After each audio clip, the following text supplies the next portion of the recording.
Очередной взрыв, смявший стоящую недалеко палатку, где когда-то дядя Игнат продавал мороженое, заставил Альку инстинктивно вырвать руку из материнской ладони и броситься куда-то вниз, в открытые двери подвала. То ли провидение спасло тогда девочку, то ли мать сама подтолкнула ее туда, где, как подсказывало чутье, будет безопаснее. Уже будучи взрослой, Аля иногда думала об этом, но ответа не было. А тогда думать было некогда. Был лишь миг, который разделил жизнь 8-летней девочки на две половины. Одна домашняя, теплая, наивная, окутанная материнским дыханием, осталась погребенной под кирпичами старой школы. Вторая, черная, исполосанная одиночеством и страхом, распахнула перед Алей створки душного подвала. Девочка упала, больно ударившись плечом, и затихла. В ушах гудело, дым мешал дышать. Сознание куда-то уносило ее, укутывало пуховым одеялом безвременья. Поспи, затаись, стань одним целым с этой землей. Что держит на себе здание, так милостиво приютившее тебя в этот вечер? Судьба шептала что-то еще, глаза Альки закрывались, руки переставали судорожно сжимать материнский платок. Девушка пришла в себя только к утру. Темный, холодный подвал пах гнилой картошкой и мышами. Аля села на коленки и стала озираться по сторонам. Девочка сразу поняла, что здесь она одна. Матери нет и, наверное, больше уже не будет. Память услужливо вынула из черноты последний миг перед падением. Аля тихо плакала. Хотелось кричать, пробегая по знакомым улицам, но этого делать нельзя. Город уже сдан. Чужие, черные, начищенные гуталином сапоги маршировали мимо оконца подвала. Девочка осторожно подошла поближе, провела рукой по запыленному, чудом сохранившемуся стеклу. Там, на улице, у здания напротив, вернее, у его развалин, стояли 3 человека. Але было хорошо видны их сапоги. 2 пары черных, как будто только что из обувного магазина, без дорожной пыли и грязи, осторожно переступали с места на место, брезгуя самой возможностью осквернить себя хоть частицей разрушенного города. Владелец 3-й пары стоял чуть в стороне. Его сапоги были поношенными, с трещинами и морщинами на голенищах. Аля прислонила нос к стеклу, пытаясь рассмотреть хозяев обуви, но ничего не получилось. Надо подождать темноты, тогда я выйду и убегу. Аля старалась успокоиться, очень хотелось есть. 2 чина, выкурив по папиросе, кивнули солдату и скрылись в 3-этажном кирпичном здании. Они не знали, что в подвале этого дома сейчас прячется Алька, а солдат ее заметил.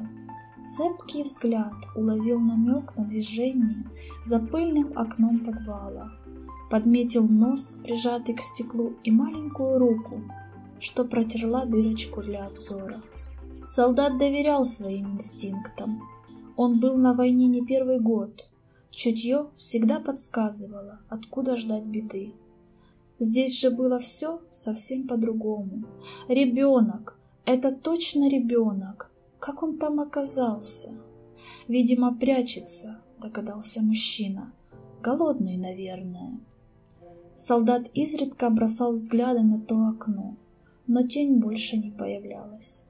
Аля затаилась, ожидая наступления темноты.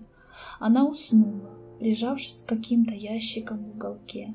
А когда уже смеркалось, услышала легкий стук в окошко. Девочка вздрогнула и забилась далеко в темноту, за ящики и мешки, пахнущие плесенью. Кто-то еще раз постучал в оконце, потом все стихло. Аля высунула голову. Окно подвала было чуть приоткрыто. На досках под створками лежало что-то. Раньше там этого не было. Аля осторожно подошла поближе. Развернув сверток, она поняла, что это еда. Кто-то положил сюда немного хлеба, квадратики соленого печенья и жесткие, сухие, сморщенные куски чего-то, напоминающего мясо. Отец брал такие на охоту. Но это было так давно. Алька, ребенок, наивная и не знающая о том, что еда может быть отравленной, что чужим доверять нельзя, быстро схватила угощение и опять забилась в уголок. Оставить на потом, не есть все сразу. Нет, она и не думала об этом. Она научится таким премудростям очень скоро, но уже не здесь. Солдат, стоя в темноте, довольно кивнул. Дети должны есть, дети должны жить. А еще они должны доверять этому миру, иначе все существование человечества станет бессмысленным. Аля дождалась ночи и хотела уже вылезти из своего убежища, но лучи прожекторов прочесывали двор, прощупывали каждый сантиметр земли. Девочка в отчаянии заплакала. Ей было страшно. «Эй!» Тихий голос, низкий, немного страшный, позвал ее из темноты. Алька забилась еще дальше, сжалась в комок, стараясь не дышать. «Эй, не надо бояться, я помогу, я выведу, только надо тихо». Мужчина пытался рассмотреть ребенка, но было слишком темно. «Ты кто?» — наконец услышал он. «Ты мой папа?» Отца Алька проводила на войну еще 3 месяца назад. Он обещал скоро вернуться. «Нет, Он попросил меня помочь тебе». Уже через некоторое время солдат вышел из подвала, неся Альку, завернутую в большую шинель. Та пахла солдатским потом, куревом и еще чем-то. «Стой! Что ты несешь?» Солдат остановился. Патруль светил ему прямо в лицо. «Да тут в подвале собака была. Ну, капитан решил избавиться от нее. Да суеверный он, вот и велел унести». Патрульные сплюнули и отвернулись. «Ладно, проваливай». Расчет был верным. Брезгливое чувство к умершему животному не даст продолжить обыск. Мужчина отнес девочку далеко, почти на окраину города. На западе было хорошо видно зарево. Сколько еще этот город будет стоять на земле? Когда будет он стерт с лица земли, похоронив под обломками Алькино детство, песочницу, где она сделала первый шаг, качели, с которых слетела, упав на соседнего Гришку? Девочка почувствовала, как ее поставили на землю. «Смотри, там, за рощей, есть овраг. Иди по нему от зарева. Иди до ручья. Будет немного страшно, но вот тебе серебряная собачка». С этими словами солдат протянул Альке маленькую фигурку-брелок. Та блеснула тонким поджарым боком, поймав голубоватый свет луны. «Она волшебная, она поможет, только надо очень верить». Аля завороженно смотрела на игрушку. «Все, иди, девочка, иди, ты должна поспешить». «А чья это игрушка? Твоя? Твоего ребенка? Он будет плакать?» «Нет, он просил передать ее тебе. Он не будет расстраиваться. Уже. Вырос», — тихо добавил незнакомец. Провел рукой по спутанным детским волосам и жестом поторопил Альку.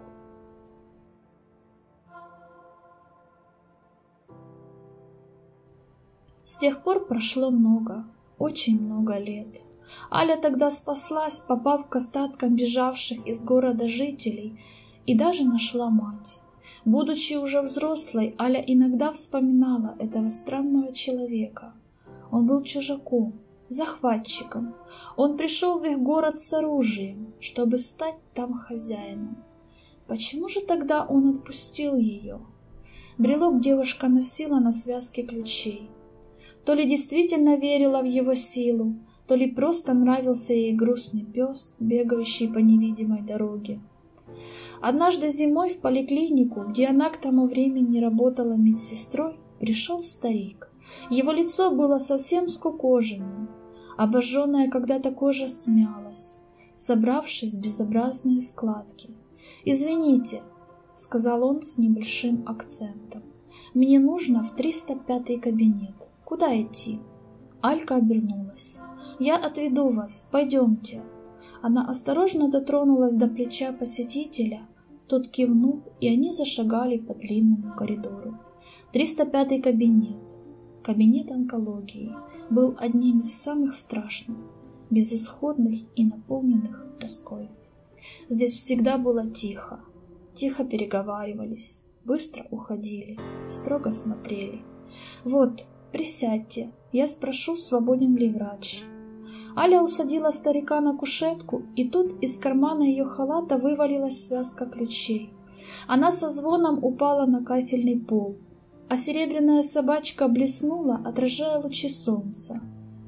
Старик хотел было поднять ключи, но оторвал руку и поднял глаза на медсестру. Аля, смутившись, быстро встала и зашла в кабинет. А старик улыбался, шепча благодарственные молитвы и не стремясь убрать слезы, текущие по лицу. Он сделал в своей жизни много зла, очень много. Не раз он смотрел через прицел в глаза человека, видя его душу, не раз слышал проклятие за своей спиной. А когда он встретил Альку в том подвале, то, казалось, возврата уже нет. Не было ради кого менять себя. Семьи нет, сына нет, есть только автомат и пустота внутри. Но девочка заставила его проснуться. Вакуум вдруг разорвался, уступив место надежде. Он часто молился за Алю, совершенно чужую, дитё другого народа, который он и его соплеменники хотели взять силой. Она была чужой, но стала его последней надеждой, его проводником в мир прощения. Теперь старик точно знал, что в книге его жизни записаны не только грехи, но и одно доброе дело, поэтому услышать приговор врача было уже не так страшно. Аля потом навещала его в больнице. Ее тихое спасибо было последним, что услышал старик. Алька, девочка из сырого, грязного подвала, была благодарна ему. И это было счастье, счастье добра.